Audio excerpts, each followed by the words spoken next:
proscrit les défauts qu'il ne faut pas avoir. La jalousie, le mauvais œil dans l'évangile. Faut-il que tu sois jaloux parce que je suis bon? Matthieu 20, 15. Que le méchant abandonne sa voie et l'homme criminel ses pensées. Isaïe 55, verset 7. Cesse d'être méchant. Il a engagé les gens. Mais ceux qui étaient là, il y avait des méchants. Il y a des gens qui avaient un mauvais œil. Au lieu de regarder leur salaire, ils regardaient les salaires des autres. Ah, tel on a donné comme ça. Donc, non, occupe-toi de tes oignons. Occupe-toi de ton salaire. Occupe-toi de ce que Dieu te donne. Occupe-toi de ta relation à ton Dieu. Fondamentalement, la jalousie est un sentiment de dépit, mêlé d'envie, dû à ce qu'un autre obtient ou possède. Ce que l'on aurait voulu obtenir ou posséder. Donc, l'autre a ce que moi, je pensais être mon droit. Lui a ça. Ah, je ne suis pas content. La jalousie. Quiconque réussit suscite la jalousie des médiocres. Veux-tu vaincre la jalousie? Comment est-ce que je peux vaincre la jalousie? Parce que ces gens étaient jaloux. Dieu a donné à tout le monde le salaire. Les premiers étaient là. Dieu commence par les derniers. Il donne un denier aux derniers. Les premiers disent, oh, comme il leur a donné un denier, à nous il va donner beaucoup. Parce que nous avons produit un grand volume de travail. Au moment de payer, les premiers, on leur donne aussi un denier. Ils se fâchent. Mais Dieu dit, je suis libre de faire avec mon bien ce que je veux. Si je donne à tel de l'argent, c'est mon argent.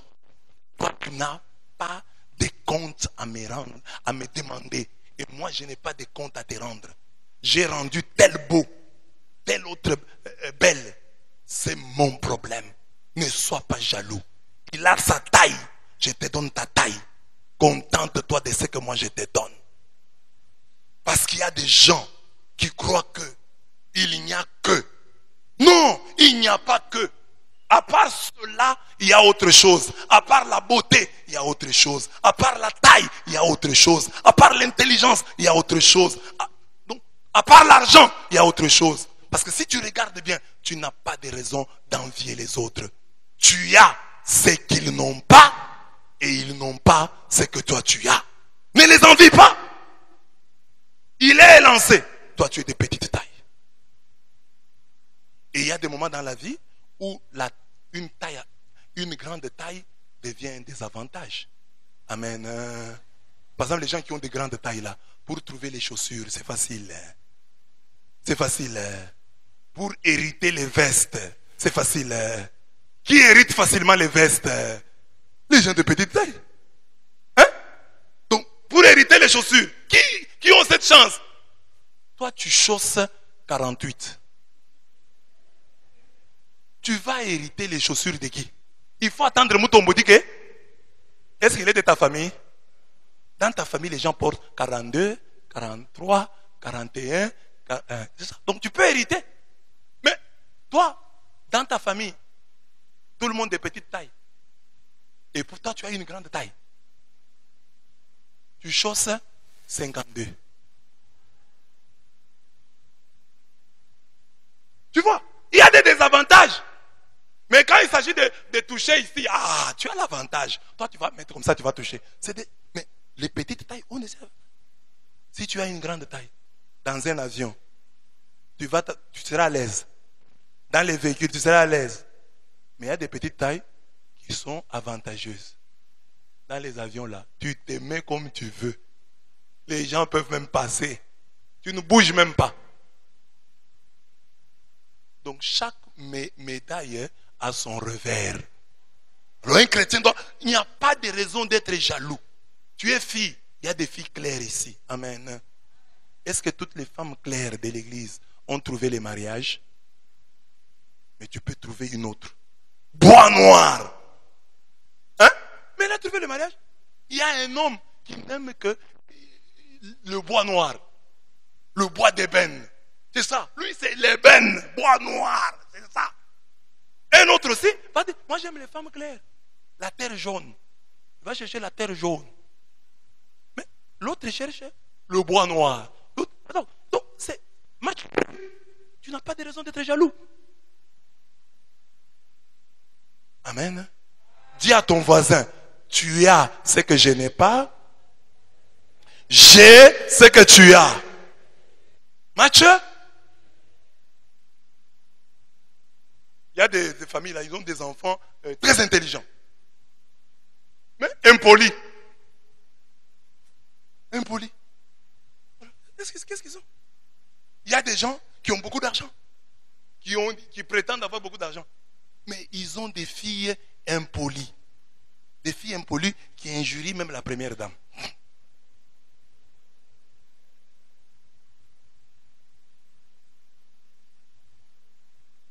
Ne sois pas jaloux.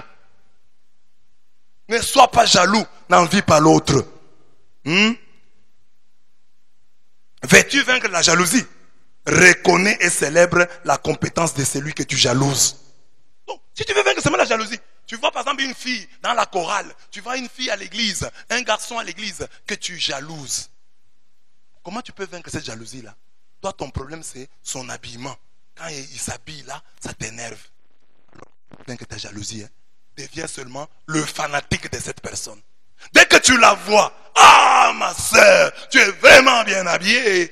Là, le diable qui est en toi, parce que cette jalousie-là vient du diable. Regarde comment il s'est habillé aujourd'hui. Où est-ce qu'il trouve cet argent-là? Il doit se prostituer. Cet argent doit venir de la prostitution. Comment on peut s'habiller comme ça? Ses parents ne sont même pas riches. Mais comment elle trouve l'argent où? Si c'est facile, va aussi d'abord te prostituer. Hein? On va voir si tu vas trouver l'argent. Parce que tu dis que c'est facile. Elle a les habits parce qu'elle se prostitue. Essaye aussi un peu de te prostituer. On va voir. On va voir ce que tu vas gagner. Parce que les gens ont des critiques faciles comme ça. Hein. Oh, l'autre là, s'il est comme ça, c'est parce qu'il a des fétiches. Bon, on va aussi un peu chercher les mêmes fétiches, on va voir. On va voir. Parce que c'est facile de chercher les fétiches, non? Va aussi. Comme ça, on va voir si c'est facile. Alors, au lieu de jalouser la personne, va seulement lui dire ce que tu vois là. Parce que quand tu t'énerves là, c'est parce qu'elle est bien habillée. Dis-lui, en tout cas, tu es bien habillé. Que Dieu te bénisse. Là, le diable qui est en toi, il est confondu. La Bible dit, résistez au diable, il fuira loin de vous. Dans la classe, dans la promotion, un garçon est plus intelligent que toi. Va le voir, mon frère. Tu es très intelligent. En tout cas, je vais commencer à étudier avec toi. Comme ça, tu m'expliques un peu. Hein, que moi aussi, j'atteigne même ton niveau là. En tout cas, aide-moi. Aide-moi. Je veux même devenir ton ami, mon frère. Que je devienne seulement ton ami, comme ça tu m'aides. Et là, tu as résisté au diable. Une fois, une deuxième fois, une troisième fois. La Bible dit, résistez au diable, il fuira loin de vous. Et partout où vous allez, parlez de l'intelligence de ce garçon-là. Parlez de l'intelligence de cette fille-là. Petit à petit, à force d'en parler, le diable va vous fuir. Mais si chaque fois vous revenez, c'est ça, il est intelligent, c'est une intelligence, ce sont des fétiches, il a des médicaments, il doit avoir des fétiches. À force d'en parler, tu vas approfondir la jalousie et finalement tu vas avoir des problèmes. Tu vas avoir à ton âge là la gastrite. Tu vas faire une crise d'AVC et d'autres maladies que tu vas développer à cause de la jalousie. Celui que tu jalouses devient son émule. Imite-le. Ah, moi, je vais commencer à imiter tel. En tout cas, ce qu'il fait là, c'est bien. Donc, dans la vie, si tu as déjà honte, tu vois, la jalousie commence comment? Tu vas, par exemple, je vais vous donner un exemple. Tu vas sur Facebook, dans les réseaux sociaux, sur WhatsApp, tu trouves la phrase d'autrui. Quelqu'un qui a écrit une belle phrase. Au lieu de prendre seulement la photo ou de partager ce que l'autre a écrit là, toi, tu vas maintenant sur ta page. Tu reprends avec ton clavier la même phrase d'autrui là et tu ne cites pas l'auteur.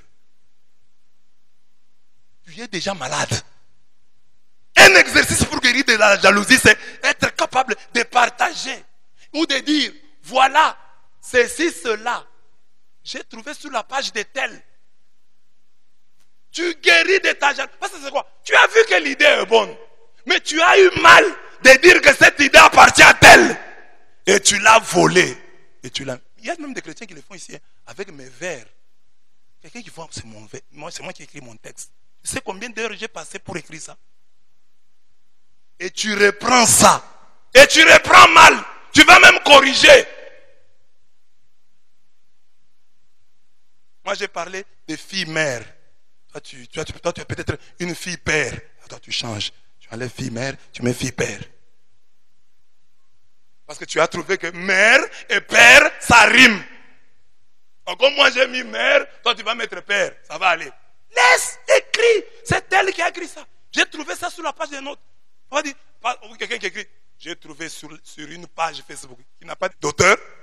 Écris les noms. Cite la source.